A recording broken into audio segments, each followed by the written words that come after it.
Hello and happy Friday, friends. So let me get back to chat. I know I had some people come in kind of early. Good to see you. Oh, what's this echo? Hang on. Hang on. I've got a window open somewhere, I guess.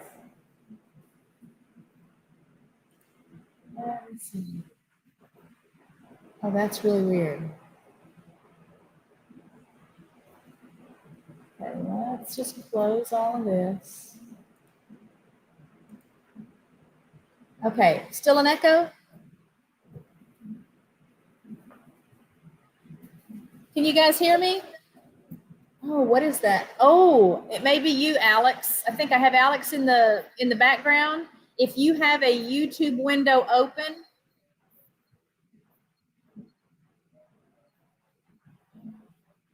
there's no echo on your end, Jesse. Okay. Okay, so I'm going to keep going. I'm going to try not to go crazy hearing an echo because I'm hearing an echo on my end.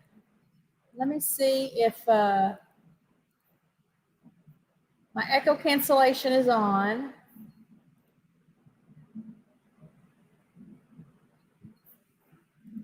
Okay, if you guys in the chat are not hearing an echo, then I will just deal with it.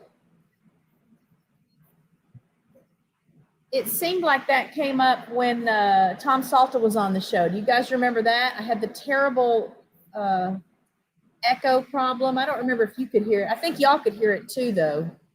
So we'll see what happens here. So again, greetings. Welcome to those of you who are here for the live. Thanks to those who are going to be part of the rewatch crew once the stream has ended. We're going to cover another invisible illness today. And I've made reference in the weeks leading up to today's show that there was a movie once upon a time with John Travolta called The Boy in the Plastic Bubble. And if memory serves, the main character in that movie, and that movie was based on a true story, the main character in that movie, I think, had aplastic anemia. And that's where I learned about it. And it's, you know, interesting and fascinating to me just because that stuff is interesting and fascinating to me. But it certainly fits in the invisible illness category only because there's not necessarily an outward manifestation. You couldn't necessarily look at a person and know that they were dealing with that issue. But we're going to talk about that today. I just want to give people time to come in. A scratchy sound. Let me see if I need to move this closer to me. All right, I've got the mic a little closer to me. And I wonder if I turn my volume down, maybe it won't bug me so much. I just want it to be pleasant for you guys. All right, so before I bring Alex up, as with the last couple of videos in the series, I've got a video that I'll share with you all. Let me turn off this banner. And let's play this video. Just as a little bit about aplastic anemia. This is from the Johns Hopkins Medical Center.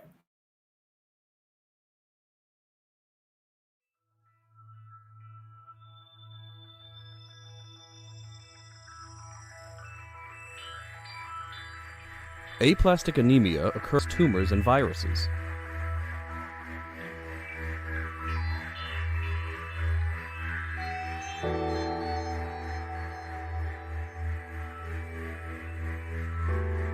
Neutrophils are another type that works to prevent infection and disease.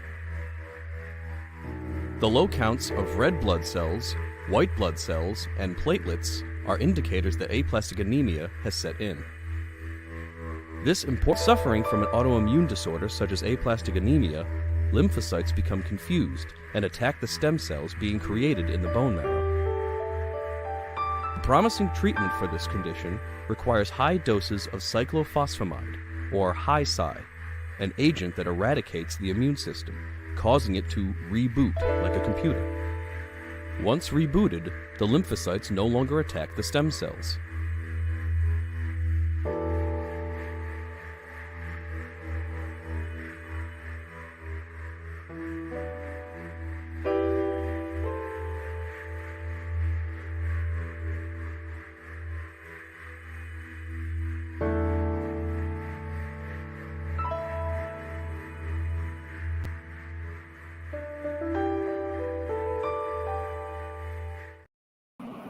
Okay, so I hope that kind of gave you a little bit of an overview at least. And I just posted a link that Alex shared with me to get some more information about aplastic anemia.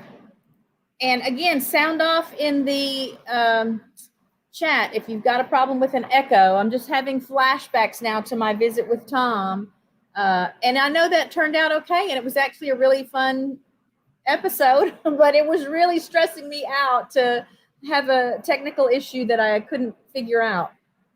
And yes, welcome, Joe. Yes, Joe, one of my very early channel members. We're going to talk about channel memberships a little bit later today, and why those are important and how those help and how much they're appreciated. So I appreciate you, Joe. Thanks for being here today. Thanks for being a channel member. And let's bring Alex up. And then I've got some banners and things I'll run throughout the stream just to give you some did you knows about this particular health issue. And we're going to pick Alex's brain and see how much we can learn today. All right, Alex, you're fixing to come up on screen. I always tell people, make sure you're not picking your nose or that your eyes aren't closed or anything. How are you? All right, this is my friend Alex, and I know Alex, believe it or not, through the Good Shepherd Rescue Organization. We've both worked with them for a long time, and so his family has become friends of ours through that organization, and I'm honored that you would come here today to talk with us about this. Well, it's my pleasure. I wouldn't be involved in German Shepherd Rescue if it weren't for aplastic anemia, and I've shared that story with you before. I can go back to that later. Essentially, just to give everybody an idea, I'm sure the first question is, how did I get it? And in most cases, we don't know. It's called idiopathic. And what I remember, and I was watching Wendy's broadcast from last week, stress has a lot to do with autoimmune disorders. That's what I learned once I acquired this disease or this illness. We always want to, okay, Sassy.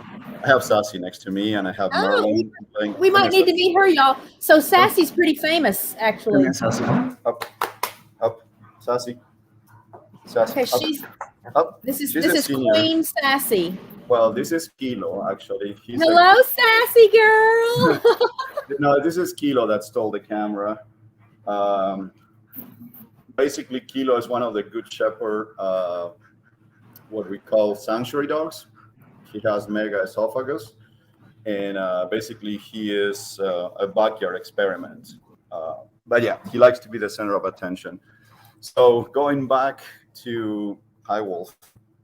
So everybody knows I have 6 dogs here, 6 German Shepherds, okay? 3 are ours, 3 belong to rescues, 2 of them to Good Shepherd.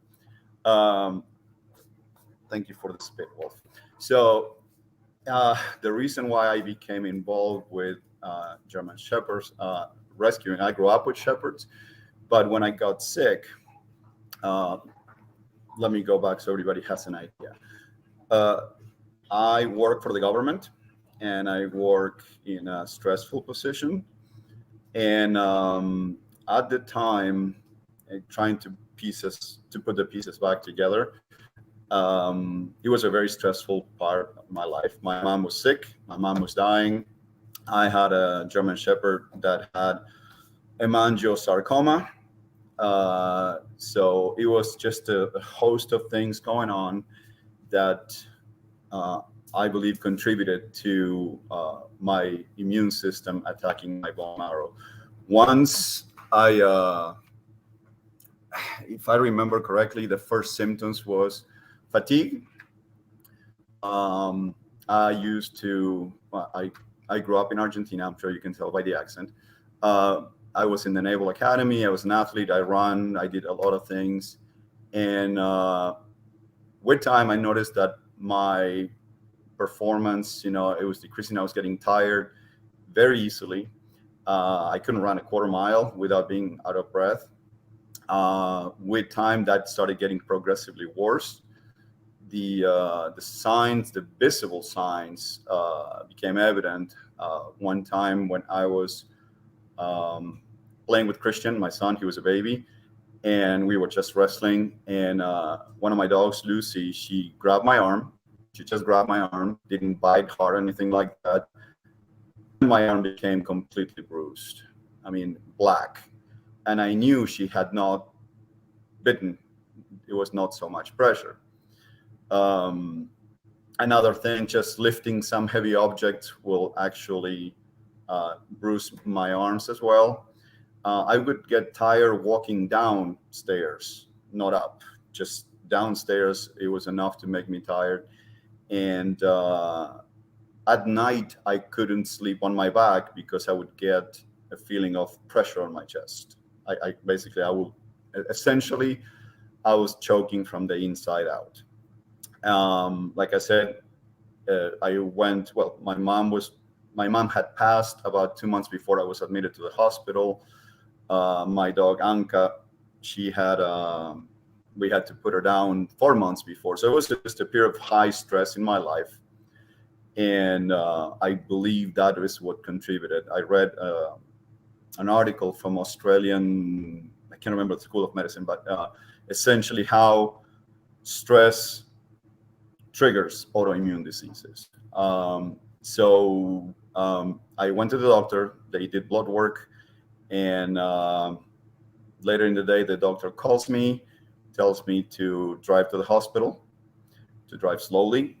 And I was like, what's going on? So we lived at the time in Florida, in Pembroke Pines. And around the area, we have several hospitals. He told me to go to Memorial Hospital West. In a rush, we went to a different Memorial, and I was admitted to a hospital that didn't have basically the cancer floor, So instead of sending me to the other hospital that it was a few minutes away, they admitted me. They did blood work. I got my first blood transfusion right then and there. I texted you my blood work from that day so you could see it. So basically, I was about, according to the doctor, it was about 3 to 4 days from dying. And at that hospital, I don't know if it was lack of training, whatever it was, they didn't give me the necessary instructions to care for my PICC line. And a few days, I think it was like a week later, they were going to discharge me. When they removed the PICC line, I became septic. So not only I had no defenses because I had absolutely no white blood cells left. My platelets were, I think it was 11 or something like that, when the normal range starts at 145. So basically my fever skyrocketed to 105, 106. They transported me between hospitals by ambulance. And that was June 8th, 2012. And I remember being the night that I thought I was dying, because basically at that point, I really didn't care about anything. I just wanted to go to sleep. And from there, I'll just, I don't know if you want to ask anything else before I continue, because basically then we went into the treatment and everything that happened.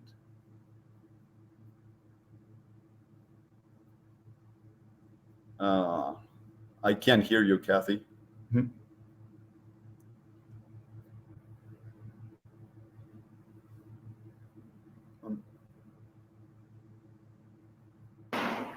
Now I hear you. Okay, can you hear me now? Yeah. Okay, so I'm just intrigued to know that it hit you like later, like you were an adult. I imagine this to be like a baby is born with it, and the signs show up really early. But I guess if stress isn't a factor, then it would make sense that it might be something that could hit just after a buildup of stress over a long period of time. Yeah, I mean, I could say I'm a slow learner, but in many cases, as I read later on, for adults, a lot of die with the disease without ever being diagnosed, because they just, they don't go to the doctor, they just let it slide. In the case of kids, I mean, the disease is the more common age group, it's between 5 and 18. It's mostly kids to teenagers. Is there any history of this in your family? No, absolutely not. The doctors asked me if I had been exposed to radiation, if I had been to a farm. I mean, I had gone to Argentina a month before for my mom's funeral, but it was just one day there and back. Basically, essentially all the 2 days. I didn't go to any farms or anything like that. The amount of radiation that I'm exposed to is basically within very acceptable levels. The kind of radiation that causes aplastic anemia is what you expect from a nuclear reactor. So exposure to normal radiation that we encounter in everyday lives is not cause for aplastic anemia. Could be a bacterial infection, but in my case, I believe it was stress that could, from what I read, and please don't take this as fact. It's just the things I remember. That I acquired in 2012. So years, I have some notes that I have to go back to because I couldn't remember some things. But in my case, I believe it was probably some cold or some other type of viral infection. The immune system reacts to it. The immune system still detects that there is something there. So it goes back to the source, which is your own model, and that's where it starts to appear. So, do you worry about Christian? I mean, is there testing that can be done? I just don't know. That's why we're learning together. So, even if yours was not an inherited issue, is there any way to have passed that along, or do you know? I don't believe so. From what I read, the reasons, and I can share with this is the ones I told. In most cases, and from everything that I have learned, there's no established genetic component. Okay. But again, to keep the audience, the number of people diagnosed with aplastic anemia in the United States in any given year, between 600 to 1,000. That's it. Yeah. Yeah, I had put up a stat earlier about it being very rare, and only about 2 out of every 1 million people in the U.S. are diagnosed with it. Yeah. Maybe more, but they go undiagnosed. Okay, right. Yeah, last week we talked about diabetes, and that was part of the issue too. A lot of people know they have it. A lot of people don't even know they have it. Absolutely. But diabetes is much more common still, even if everyone was diagnosed. It was anemia.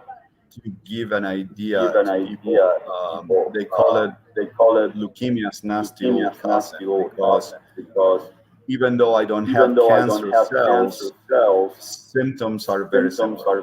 And because it's not, it doesn't get the kind of attention that leukemia does, so it goes undiagnosed. Again, many people die without ever knowing. Wow. So, how long were you down? How long were you out of work? How did you manage that? How did you guys get by? Okay. That is where a lot of good things starts to happen.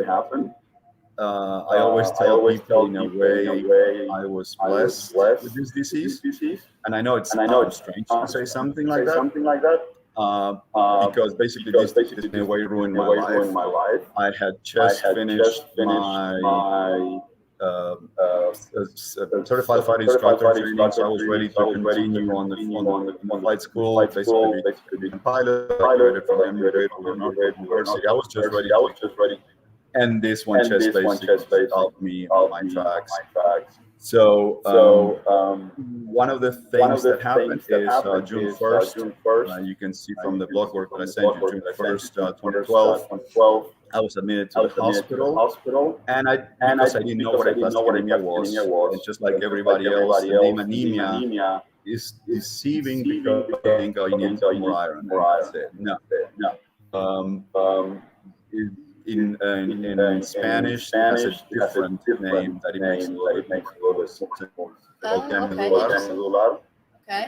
So basically, in a sense, it will be, just to put it in layman's terms, it will be like crushing all your bone marrow, something like that. But essentially, that's what it is. Okay. I was admitted on June 1st, and it took about a week to get diagnosed because there are several diseases that have similar symptoms. And I printed, and I can send you the link later on, but I just mentioned some of them. One is AML, and I'm reading, okay? It's acute myeloid leukemia. Then I have aplastic anemia, which in my case, I have very severe aplastic anemia. So you have different levels of aplastic. You have the most severe. Then you have chronic lymphocytic leukemia. MDS, which is myelodysplastic syndromes. Then I had one of the other diseases that the doctor had was PNH, just paroxysmal nocturnal hemoglobinuria. And like I said, many of them share some of the same symptoms. I had 2 biopsies done in Florida, and the one was sent to Johns Hopkins. And Johns Hopkins was the one that finally diagnosed me with very severe aplastic anemia. The first was raise my numbers, so I started getting transfusions. I got platelets, I got regular blood, So that has another set of issues associated with that. Over the course of the next 2.5 months, that was the time that I spent at the cancer floor in Memorial Hospital in Pembroke Pines.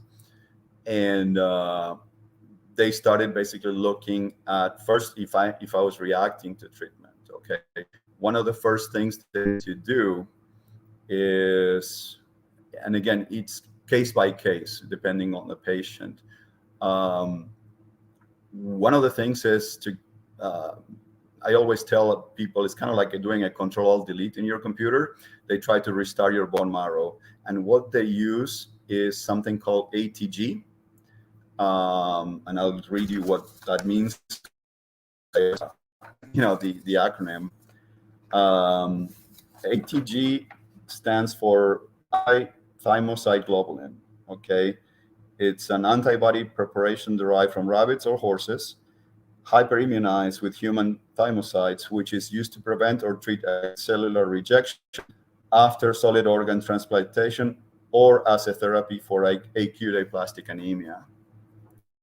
To tell people, I always try to equate it with chemo, because some of the it's very similar in some areas, and it's something that people can relate to.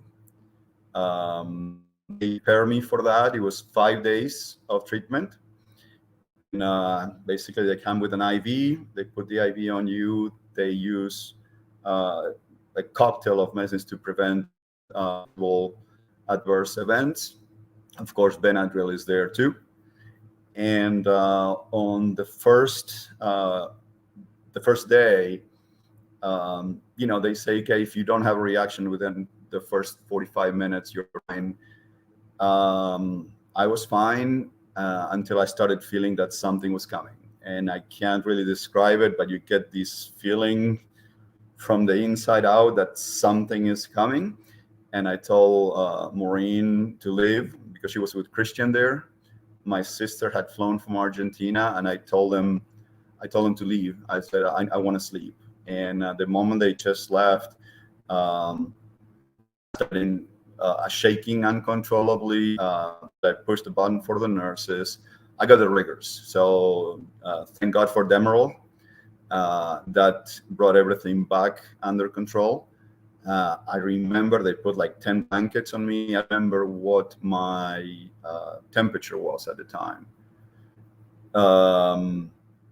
But they put me on oxygen.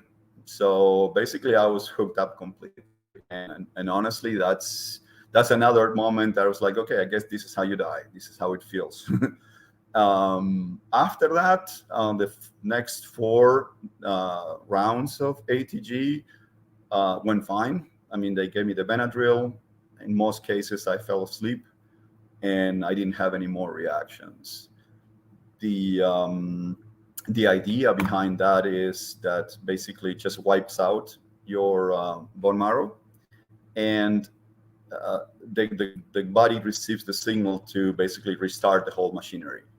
How long it takes depends on it's on a case-by-case basis. And I asked the doctors, how will I know that something is going on, that something is working? And they said, well, you'll feel certain discomfort in your joints. And I was like, day 1, day 2, 3, 4, nothing. I think it was probably day 10. And in the morning, I woke up with so much pain. I mean, literally every joint from my toes to my jaw, to the point where I had to be spoon-fed by the nurses. Okay, I couldn't open my mouth. I couldn't do anything. To go to the bathroom, Maureen had to carry me, and you met Maureen, okay? So she's yeah. And I've met you. How tall are you? I'm 6'1". 6'1". Yeah. I'm 230. And Maureen's probably only about my height. Yeah, she's Yeah, like she's like 140, something like that. Yeah. So basically, it was painful. I always respect women for giving birth, but I can tell you, I have an idea what pain is like, because this is pain like I had never experienced in my life. Okay, like I said, I couldn't do anything. I couldn't hold a fork, a spoon. I couldn't open my mouth. They started treating me for the pain with OxyContin, famous OxyContin, which I hated because of the way it made me feel, but at least helped with the pain. And the dosage that I was being administered, I think it was like 5 times the normal dose, something like that. One of the side effects that I had from the ATG, it was neuropathy, and it will kick in every night at 2 o'clock in the morning. I mean, it was just clockwork. I would fall asleep. I mean, my hands would burn, my feet would burn. The sensation I always describe is like a branding iron on your foot, something like that. It's that hot. And the nurses will come and basically administer the OxyContin, and just that would allow me to fall asleep. Just to give you an idea, I would fall asleep with 2 frozen bottles of water in my hands to deal with the heat. So I spent 2.5 months in the hospital. The numbers were not going up. The numbers were basically just like flat. And, that's when you start reevaluating things in life. You start to appreciate things that you took for granted before. And then you start dismissing things that you thought were important. So, one of those things is like, what is the purpose that, praying, I was thinking, God, what is the purpose that I'm still here?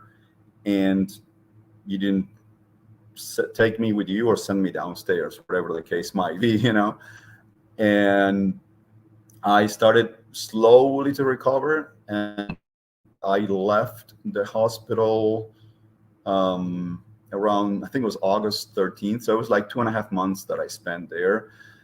I was on a neutral diet, so I couldn't have anything raw. Everything had to be cooked. Of course, when you are in that situation, you crave a salad or things like that, or oh my God, some fresh tomatoes, things like that.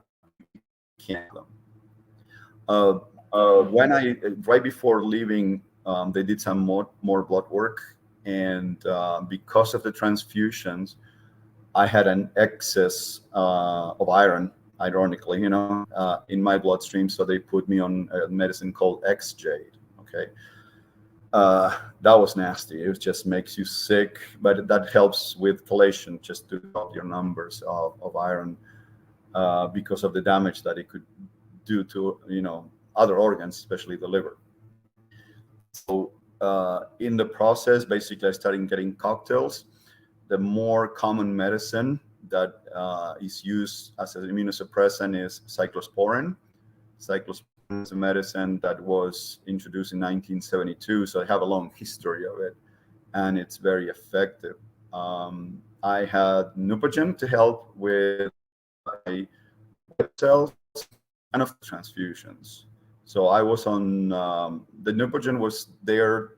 They were giving me at the hospital, and then for a few weeks after I left the hospital, just to help with white blood cell numbers to fight off infections. August 13th, I left the hospital, and the doctor said I needed a bone marrow transplant. So the process started to try to find a match. One of my sisters, there are 5 of us, 3 sisters, a brother and me, is a perfect match with me. So, in Argentina, she did her blood work. So basically they send all that information. So I had that. So at the time in Florida, the hospital where I was not certified to do bone marrow transplants. So the closest one was in Tampa. Maureen started doing some research as to what the best places in the country for transplants were. And of course, you have Sloan Kettering work. But in her search, she came across Baylor, Texas Oncology here in Dallas. And hi, Wolf. That's okay. Come here. Let's see. This is Wolf here. That's okay. That's okay. He's been here, right? He has visited here before. Haven't you brought him before? Yeah. Wait. Maybe to pick up eggs or something? Murph and Sassy. Wolf Okay. really doesn't on the truck. Okay. So Murph and Sassy. Murph is somewhere else. Yeah, I know I've met Murph. Yeah. Yeah, Murph and Sassy. I did want to ask, so I'm having to mute my mic because I think that's where the echo's coming from. So while you're talking, I mute my mic, and then I'm just unmuting to ask you right quick, just to interject. So at this time, 2012, Christian was 2-3 years old? He turned 4 at the time. Okay. So does he remember this? He doesn't remember it. Okay, good. That started to concern me when you were doing the dates, because I'm thinking, well, I think I know about how old he is, so he would have been walking and talking, and it just made me feel worse to think that he might remember this. But I'm gonna mute my mic again, and I want you to tell us more of the story. I do want you to talk too about the impact that had on your being able to fly, if you can still fly, and if there are concerns about that, and just what it meant for you career wise. Okay. Career wise, because I was basically doing all my flight training, and I was starting the certified flight instructor instrument training at the time. I always went for the first class medical, which is basically what the airline pilots go for. And the FAA took a long time to approve a very, very limited first class medical for me, and I just wanted to know if I could do it. Eventually, because of the time that had lapsed and all the medical bills that I had with the fight with the hospitals and all that stuff, Essentially, I stopped flying altogether. We concentrated more on, my health. So I could still fly. Now I had no problem passing first class medical, but at the time it was very, very difficult.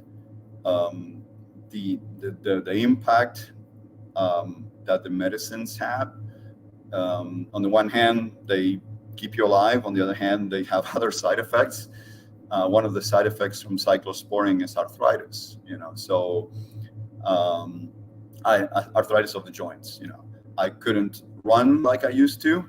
Riding a bicycle, which is like low impact, it was painful.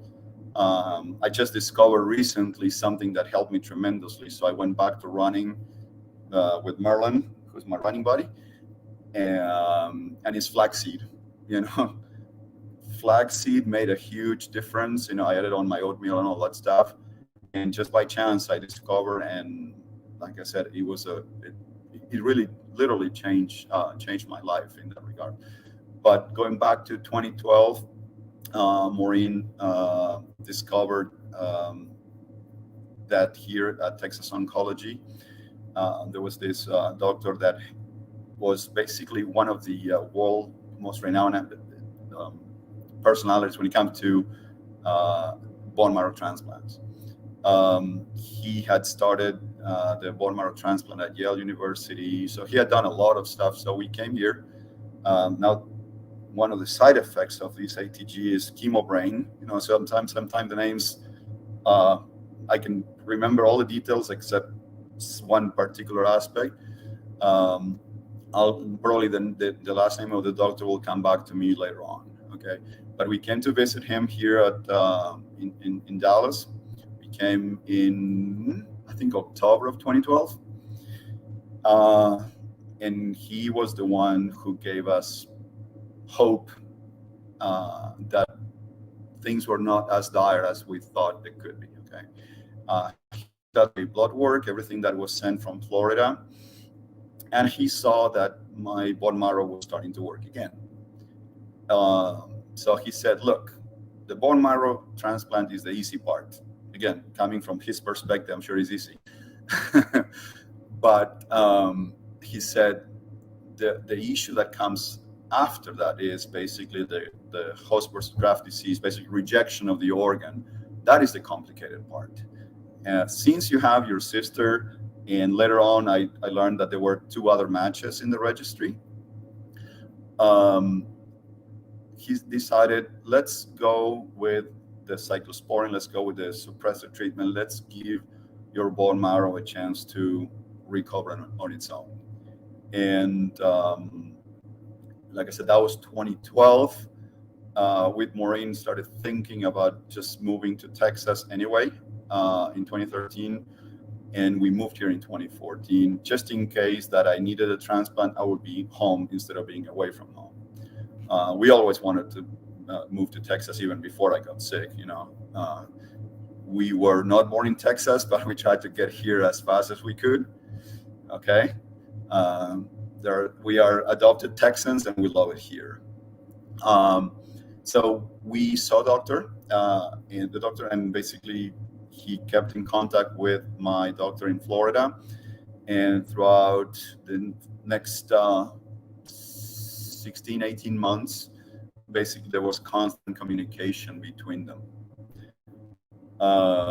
My numbers kept going up and up and up. Again, there is something that my current oncologist says: don't concentrate on normal, because their normal numbers are an average of most people.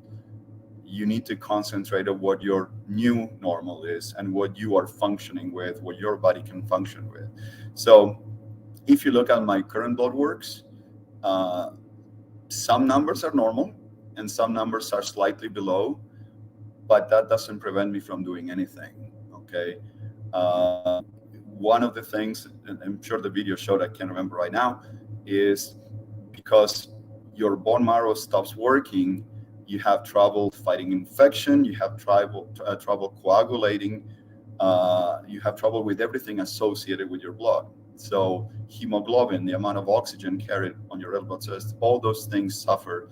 I can tell you now, well, not these days with 110 degrees, but when it drops below 90, I go to Merlin and we do 3.5 miles, 4 miles, no problem. Okay, and my numbers are below a normal person. So my body has gotten used to that. So we moved here to Texas, and basically after 2.5 years of being on cyclosporin, the doctor just took me off completely. So right now, I am not taking anything, okay? I am not taking anything related to immunosuppression. All I take is just regular vitamin D, multivitamins, and I take a cocktail in the morning, but it's all just natural stuff. I take zinc, but that has to do more with COVID than anything else. And I'll talk to you about how I got COVID twice and my reaction to it as well. But essentially, that my doctor knew better not to rush to the bone marrow transplant, because even though they have a high success rate, not everybody responds the same way to it. So my sister's still there. She's too old now for a transplant, but I know there are still other people there that if I ever need to, they are registered in VitaMatch and the other national registries. And that's why I always tell people, I try to teach them about the bone marrow donation, how the idea that they have that they go into your bone, into your spine, it's no longer the case. In very rare cases, they still do it. It's basically essentially like a blood transfusion. They separate the stuff that you need, and then they give you back your blood. And the whole process takes a few hours. They give you a few drugs a few days before, preparing your body to increase production of the necessary cells. And there are some videos on YouTube that are really good about that. I'll share them with you later on. But I tell people there is a lot of old concepts still lingering around, and they have made so much progress with this particular process. And it's so important, especially here in the United States, where we have people from all over the world, for people to register, because for example, I had, just to give you an idea, and this is not a racial thing, it is basically what you're made of. I had some very good dear friends of mine, who happen to be, let's say, from Haiti or Cuba, and they happen to be like, can I donate my bone marrow to you? And I said, most likely not, because we don't share the same genetic background. But it still is a good idea for you to register, because you can help somebody else. So in this country, and I have participated in VitaMatch, doing fundraisers and all that to help raise awareness. In this country, we need more people to go back and register and become bone marrow donors, because they could save a life. And in Europe, especially in Germany, there is more awareness of that.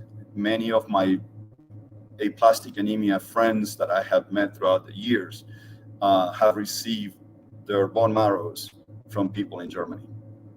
Okay, one of my very, very dear friends, she wrote a book. It's on Amazon, and the other day she was posting on Facebook that Amazon was recommending her own book. Okay, that was yeah. Her name is Jennifer Murphy, and the book is Anatomy of a Miracle. And basically she's a nurse on top of that, so she has a lot of information, and she can give you a lot more information than I can about the subject. And it's basically her documenting the journey of her son, Drew, who's now in medical school as well too, with aplastic anemia. So it's one of those things that it's an uphill battle, because it's such a rare disease. But doing things like this and sharing with you and the people who are basically watching, now they have a little bit more knowledge and they can share with others. It's very important. And again, the bone marrow transplant helps. That's her. That's my friend. And she has a good shepherd dog named Dallas that Maureen took to Boston personally. So you can see how we start making alliances. Hi, Wolf again, and connections, not only through Good Shepherd, but also in our case through aplastic anemia.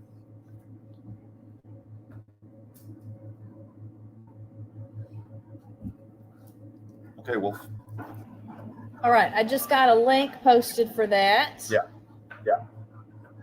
Wow, it looks like it's a super long link. It's in 2 different posts, so I'm not sure how to, I didn't think to go to the little shortened URL thing. So I also put up the link for Be a Match. Yep.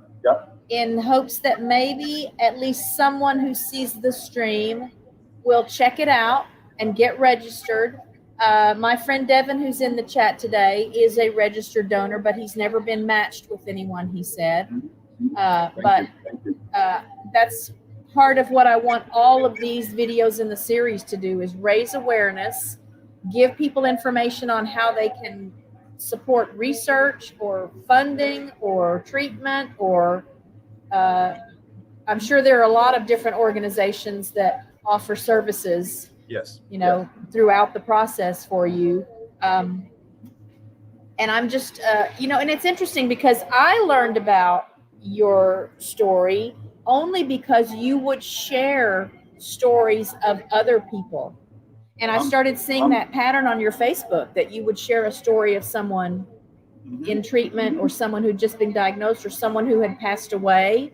Yeah. And I thought, wow, what is this connection here? So I just had to do some, searching back through your Facebook, and I thought, okay. So right away, when I decided I was going to do this series, your name was one of the first ones I came to. I didn't know much at all about aplastic anemia, but I thought, obviously that's something that is invisible, because I would never have looked at you and known. I would never have known. I do want you to talk to us about COVID, how that didn't occur to me, that how terrifying it would have to be in the middle of that kind of a health crisis all over the world, when you've got this potential for even more problems than the regular person off the street. Yeah. It's funny in a way, and I don't want to basically minimize other people's fears. Okay.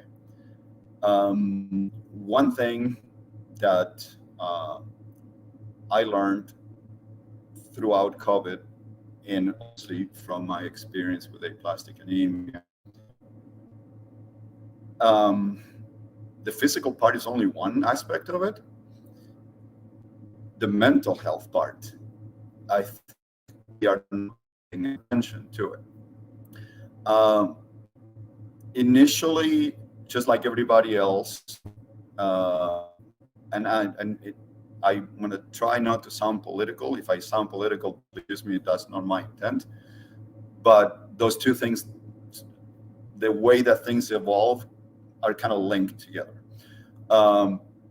One of the initial happened with COVID, just like everybody else, not knowing. I'm not going to say I was panicking, but I was just curious. As the news started to basically, provide more and more information, I started to have my doubts about it. I'm skeptical by nature of everything, not just COVID. Okay, I'm skeptical by nature. I don't rush to anything. I like to analyze. I'm very, very logical, or try to be, for most things, despite being a passionate Argentine. Okay, so I'm passionate for some things. In my case, I'm very logical and rational for others. One of the things that I discussing, and I do you know Christine Stumpo? She adopted from Good Shepherd. She lives in Detroit. She adopted the tripod from Good Shepherd. Anyway, she was with us. During in I think it was the colony or that area. Alaska. We got together for lunch. So she has 3 dogs. She also has an audience. In her case, it's brain. So it's another guest to get in touch with. Okay. But one to her, because we both have autoimmune diseases, we discovered that we were less afraid than healthy people when it came to COVID. And I don't know if it's because we had both been through so much that it mentally prepares you, makes you strong. As COVID evolved, Maureen, my wife, she's a flight attendant. I got leave from the government because of my disease, so I was at home for 5 months or so. Things started between March and August of 2020. Maureen got the Delta first variant. It was whatever they started naming them. She got sick in July of 2020. And she was wearing gloves, masks, she was taking her shoes off, light everywhere, the whole thing that they told us to do at the beginning. She still got sick. Granted, that first was it was less contagious, but more aggressive. Okay. That was the variants that were moving from your head down to your lungs. So she really had a really hard time for about a week and a half. Okay. She isolated herself upstairs in the guest room, and Christian and I were basically leaving on the floor and just staying away from her, Lysol everywhere. So she recovered. Neither one of us got sick. As time went on, I think around September of 2021, when we got the Delta variant, I think it was, yeah. So a year and change later, Christian got sick in school. Then I got the virus here. It was September of 2021, and I remember because it was basically just around the change in seasons. There was wind blowing from the south, from the hill country. So I was just sneezing, and I thought it was allergies. And I looked at the pollen count, was very high. So I was like, yeah, it has to be allergies, because I really didn't have any other symptoms, just sneezing and nothing more. And I'm taking a shower, and basically all of a sudden I have the soap right here on my shoulder, and all of a sudden I notice that I'm not smelling the soap. And I'm like, okay, I got COVID. So again, I wasn't feeling bad. I wasn't short of breath or anything like that. I tried to go to a clinic to get diagnosed, and they said, no, unless you have, I don't know, whatever, 100 and some feet or next to you. I'm like, so you want me to wait until I get worse before coming and see you? So I went to another one. They tested me. The doctor came very serious. I have bad news. You have COVID. I was like, okay, what are you going to do about it? So all he gave me was steroids. Now, considering that, obviously I'm from Argentina, I follow the news cycle from there. I had been following news coming from Buenos Aires, and I also have been following the news about Dr. Pierre Corey, who's testifying in the Senate at the request of Senator Ron Johnson from Wisconsin. And that's what I mentioned. I might mention some political stuff, but I don't want to make it political. This is just how I got the information. And Dr. Pierre Corey mentioned a controlled study that was done in one of the major hospitals in Buenos Aires by the chief of immune diseases of that particular hospital, where he treated half of his staff that he was dealing with COVID patients with that forbidden word, ivermectin. Okay. Yeah, we can't say ivermectin. So the other half were given placebo, and none of the personnel that were treated with ivermectin as a prophylactic measure, not one of them got sick with COVID. So we started looking into it with Maureen before I got sick. So she was able to get ivermectin in other countries, and we had some here at home. Don't tell the government. We had some. Okay. So I got sick with COVID. Let's hope YouTube doesn't shut down my stream. I was banned. Trust me, I was banned from YouTube for posting the link about registering talking about the effectiveness of ivermectin. Okay, this was a congressional Senate hearing, and I said, "Look, people, maybe there is something there that it can work." Looking at the effectiveness from other countries, there was a regional from Dr. Ben Carson, someone who knows a little bit about these things, mentioning the rate of COVID. I think it was in Nigeria. I remember it was an African country that they use ivermectin for other things, but the rates of COVID were insignificant compared to the Western world.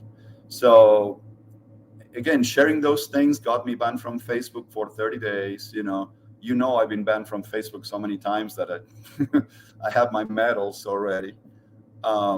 So I had ivermectin at home, and I started taking it. I look at the proper dosage.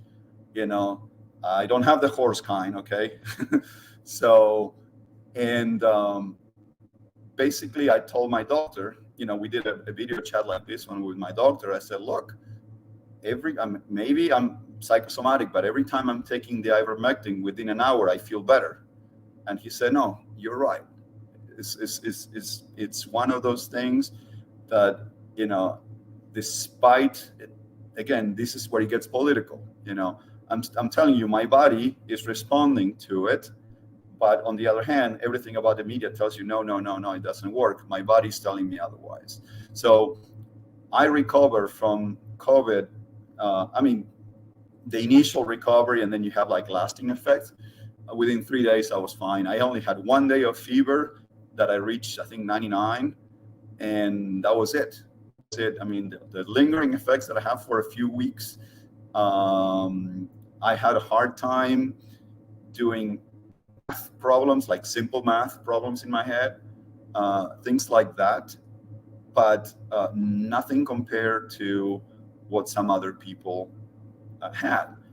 And talking to my doctor, again, this was prior to the vaccine, talking to my doctor, both my family doctor and my oncologist, I told him, it's like, I don't think I want to get the vaccine because I already have antibodies in my bloodstream, in my body. I know I have a messed up bone marrow, but still I recover, so I got them. And both of them agreed. And my regular family doctor told me that in one study that he had read, for patients with similar diseases like mine, only 7% of the vaccine went into the muscle. 93% they didn't know where it went. So he said, I don't want you getting the vaccine not knowing how your body is going to react to it. So that was my first round of COVID. Then I got the 2022, in March of 2022, I got the following, the one that starts with any, I can't remember the name now. And honestly, it wasn't any different from a cold. I knew I had COVID because I tested, but it was no fever, nothing. I actually had colds that were worse than that.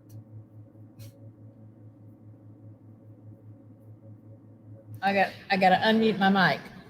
So does and it looked like when I went to the Be a Match page.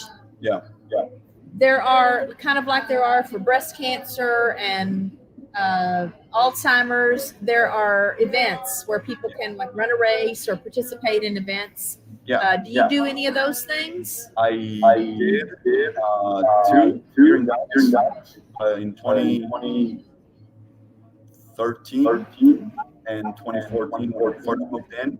But then Be the Match stopped organizing the events here in Dallas.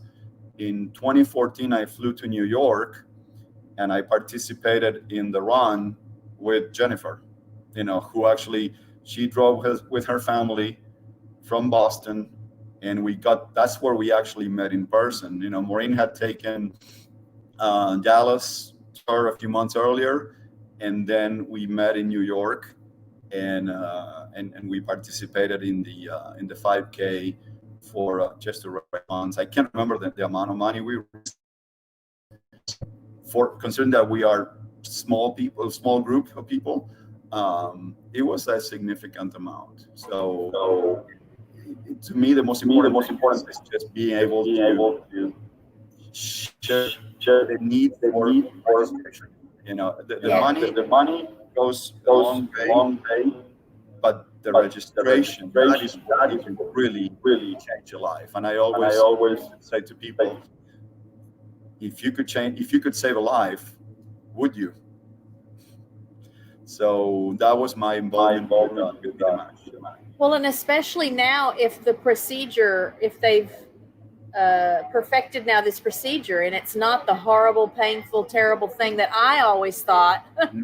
Yeah, I don't know where that came from now, because I'm encouraged to know that it's not that awful, grueling, excruciating thing that's what I always heard, was that it was just it was awful. It was terrible.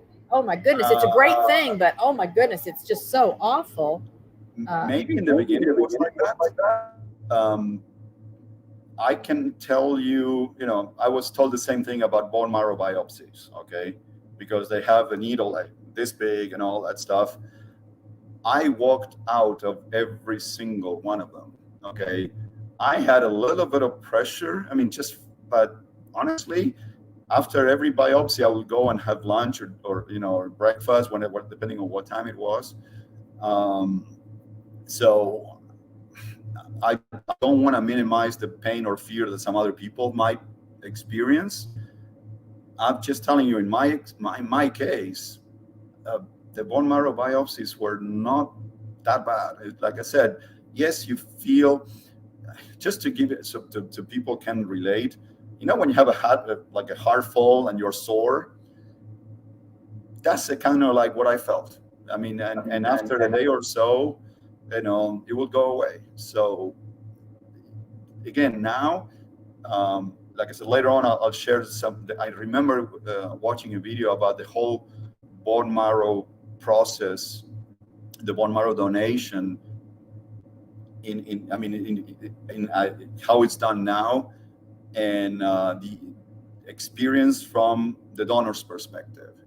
And honestly, it's just like a week type of process where they give you some drugs to stimulate production, and you go the day that you're to be there at the hospital. They hook you up to the machine where they draw the blood, they separate what they need, they return the blood back to you, and you can watch a couple of episodes of Netflix in the process, and that's really it. Nice. So I'll share the link. I'll share with you later. Okay, and again, so I encourage, even if just one person in the chat, beyond Devin, will get registered at Be a Match. Offer that service to someone that can use it. And we're learning today just how critical that is, how much more important that can be than even all the fundraising that happens. Here's a note from Devin. My friend met her recipient. It was a powerful experience for both of them. She saved his life, and he was very, very thankful. They've stayed tight since then. The harvesting of marrow was simple. And I have a question for you then, Devin. When you registered, what was that process like? Can you prepare people? Do you want to come on screen even and let us know what people can expect if they go to the Be a Match site and sign up to become a donor? If not, you can tell me in the chat. I'll put it on the screen. But I just, again, this is my whole objective behind these videos is to raise awareness, get people involved. I know not everybody, I don't expect everybody to feel the same compulsion to participate or contribute or help with every condition. No one would expect that. But I would hope that once my series is finished, something will have touched one person somewhere, and they will go then and become involved in a way that they wouldn't have become involved in before. So I'm encouraging people to go to the Be a Match site and get set up to become a donor. And again, maybe Devin, you can just let people know what does that mean? They sign up, you go take a test somewhere, obviously, because they've got to have some information on you to find out if you're a match. And what was that like? And let's see, here's his response. It was a long time ago, but I think it was just a blood test. I did it after my friend donated her marrow. She registered because her sister worked in the oncology department. So it could be that simple. So again, there shouldn't, I don't want fear to be what keeps people away from contributing in a way, again, that could literally save someone's life. Now, and for you, Alex, are you able to, can you donate blood? Are you an organ donor? Like, you know, like on my driver's license, it shows that I'm an organ donor. Are you able to do that? Or are there things about your body or your blood that won't let you do that? I registered as an organ donor when I first got my license here in the States. So this was 1997. I came in after Maureen and I got married that year. So yeah, I'm an organ donor, but that was prior to the diagnosis. I cannot donate blood because my blood is essentially useless to somebody else. You know, it's only my body that knows how to function with it. So as far as other organs, I really don't know. Maybe I should ask that to my oncologist.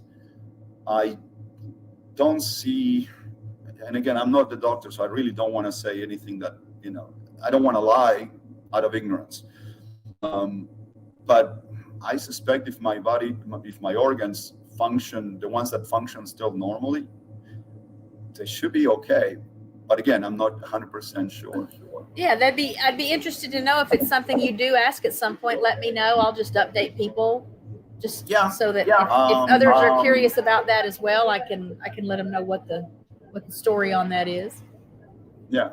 I go for blood in October. I go every 6 months now. So I'll ask my. Right. I'm putting up notes from the chat here. This is from Jesse.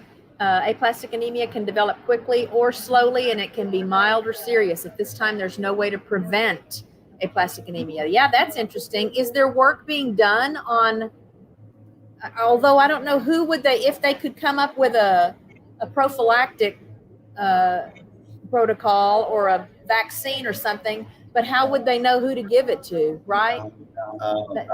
Again, in many cases, they can't establish the cause. Oh, yeah, that's true. That would make it even trickier to know who needs a. Like I said, in my case, essentially that was it. That was the Aplastic. The channel that I showed you is Aplastic Anemia 1.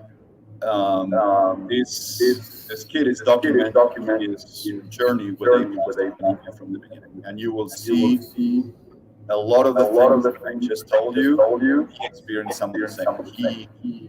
Because he was documenting more information, I had to go back and do my records and stuff because I honestly couldn't remember. And at the time, I didn't have the clarity of mind going back. One of the things I forgot to mention earlier, when I see the ATG, it just depletes you of energy. I remember one of my fellow officers at work. He was a superior to me, but basically he sent me a check just to help me with bills and everything because how much he appreciated me. And that's another aspect of it that I didn't mention, how I was helped by so many people that didn't even know me. And I'll go into a little bit more detail now because that is the beauty. When I told you, in a way, I feel like I was blessed to receive this diagnosis because I was a witness to incredible acts of kindness. This officer, superior to me, he basically sent me a check, said, this is just to get you through while you apply for Social Security disability. And writing a thank you note, not a letter, a note, a card,